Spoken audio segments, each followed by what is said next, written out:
Hi అండి.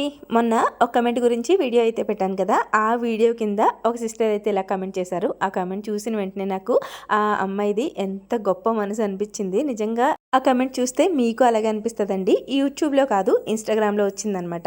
ఎప్పుడు bad కామెంట్స్‌నే కాదు ఇలాంటి మంచి కామెంట్స్ కూడా షేర్ చేసుకోవాలి అనిపించింది. ఇంకా కామెంట్ గురించి చెప్పేస్తాను. హాయ్ అక్క, లక్కోడి గురించి మీరెందుకక్క బాధపడడం? అంత క్యూట్‌గా ఉంటది. తన పని తను చేసుకుంటది, నడుస్తది, మాట్లాడుతది. చక్కగా చదువుకుంటుంది. అంతకంటే ఏం కావాలక్క? నాకు ఒక బాబు లేవలేడు, మాట్లాడలేడు, కనీసం కూర్చొని ఏమీ తినలేడు కూడా. అలా అని జీవితాంతం బాధపడుతూ కూర్చోలేం కదా! ఎలా జరిగేది అలాగే జరుగుతుంది. మన ప్రయత్నం మనం చేస్తూ ఉండడమే అని ఎంత పాజిటివ్‌గా మాట్లాడిందండి. తన మనసులో బాధ ఉండదని కాదు, ఉంటుంది. కానీ ఎదుటి వాళ్ళ బాధని అర్థం చేసుకొని అది తగ్గించాలి అన్న ఆలోచన ఉంది చూసారా? అది చాలా గొప్ప ఆలోచన అనమాట. ఎందుకో నాకు మీతో షేర్ చేసుకోవాలనిపించింది. గాడ్ బ్లెస్ యూ మా. నువ్వెప్పుడూ మంచిగా హ్యాపీగా ఉండాలి.